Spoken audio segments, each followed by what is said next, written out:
This Good Morning Northwest Morning Sprint is brought to you by Bill's Heating and Air Conditioning. All right, just turned 6:53. Time to get you ready to take on your Tuesday here in the Morning Sprint. Mark Peterson is tracking more sunshine and heat in the forecast. But first, to Olivia Roberts with a look at what you can expect from the first presidential debate tonight. Well, we're just hours away from the first presidential debate. Because of the pandemic, tonight's debate will look a little bit different than in the past. While the candidates won't be wearing masks on this stage, they won't be shaking hands either. This is a live look at Case Western University in Cleveland, where President Trump and Joe Biden will face off for the first time. Officials preparing tight security measures, ensuring that conflict stays in its place and doesn't spill into the streets. While that's all standard, tonight you'll notice a much smaller crowd than in years past. On stage, the candidates will be grilled on topics ranging from the economy to the Supreme Court, COVID-19, and the integrity of the election. You can watch the 90-minute debate right here on 4 News Now starting at 6 p.m. ABC's special coverage will start an hour earlier at 5. That means we'll have our first newscast of the evening from 4 to 5. Then stick around for more local news at 11. President Donald Trump's nominee for the Supreme Court, Judge Amy Coney Barrett, will meet with Republican senators throughout the day on Capitol Hill as the Republican Party finalizes plans for a quick confirmation process ahead of the November presidential election. Firefighters say they hope dying winds will allow them to bear down on a wildfire that's exploded in the Northern California wine country. The glass fire tripled in size Monday, and the San Jose Mercury News says some 24 homes have burned. About 70,000 people are under evacuation orders, including the entire town of Calistoga. Meanwhile, authorities say 3 people have been found dead at another fire in Shasta County in the far northern part of the state. Well, Thanksgiving is usually the first big holiday where families come together, but the CDC wants fewer get-togethers this year. The Federal Health Agency issued its guidelines for Thanksgiving. Instead of gathering around the table, the CDC suggests that everyone gather around a computer screen. It says virtual dinners and delivering family meals without contact is low risk during this pandemic.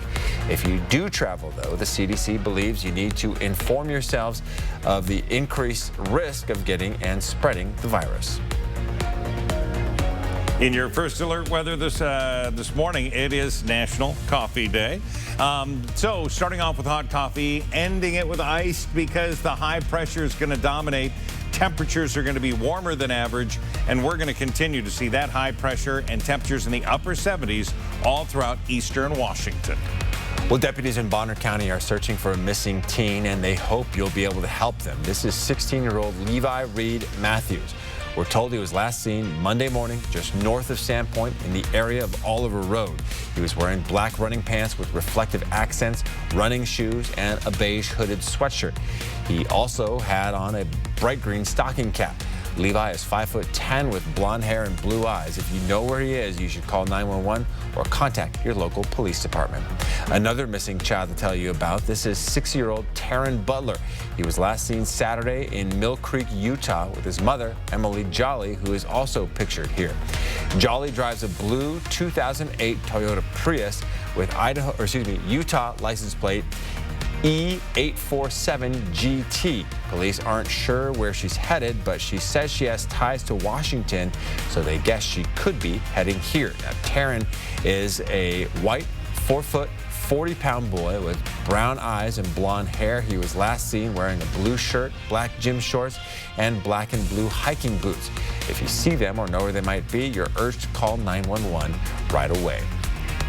3 counselors from Grant, Wilson, and Madison elementary schools got together over the summer to try to find a solution to an issue they saw coming.